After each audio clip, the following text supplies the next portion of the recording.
म यो पानीपुरी पसलमा मेरो साथीलाई तबसम्म पानीपुरी खुवाएको छु जबसम्म एक्लै हार मान्दैन र यो च्यालेन्ज भिडियोमा थाहा कसको पेट ठुलो छ र को धेरै खान सक्छ र जसले च्यालेन्जको विनर हुनेछ त्यसलाई म 500 उपहार पनि दिनेछु च्यालेन्ज गर्न रेडी हो रेडी तपाईँ पनि रेडी रेडी हो लेट्स गो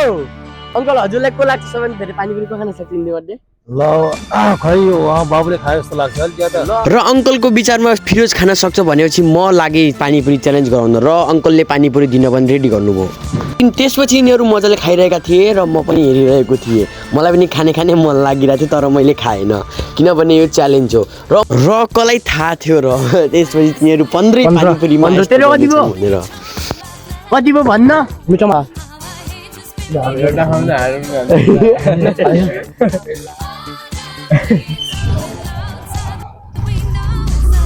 भयो भने यही अनि म यहाँ आउला भयो तँलाई यो लास्ट हो ल अझ खान सक्छस् एउटा खान्छु जित्यो ल जित्यो तेरो हार माने अझ खान सक्छस् अझ खायो भने 100 रुपैयाँ खान्छस्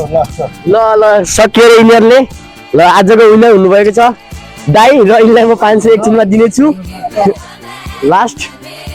पनि लास्ट गफ खायो पैसा देखाउन यहाँनिर लुजर यहाँ पानीपुरी देखा यहाँ 10 रुपैयाँ जित्नु जित्यो काटिदिँदै भिडियो काटिदिँदै र गाइज एउटा कुरा भन्न चाहे मेरो त्यो फिरोज दाइले जितेको थियो नि त त्यो पानीपुरीमा च्यालेन्जमा त्यो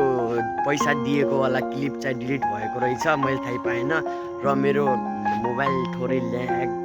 चल्ने हुनाले मैले राम्रोसँग एडिट गर्न पाएन बिचमा मिम्स हाल्नुपर्ने थियो धेरै एडिट गर्नुपर्ने थियो सकेन त्यसको लागि सरी र अर्को च्यालेन्ज भिडियो चाहिँ खतरा हुनेछ अर्को च्यालेन्ज भिडियोमा चाहिँ अब अर्को मोबाइल किन्नु पर्ला सायद तपाईँ ल थ्याङ्क्स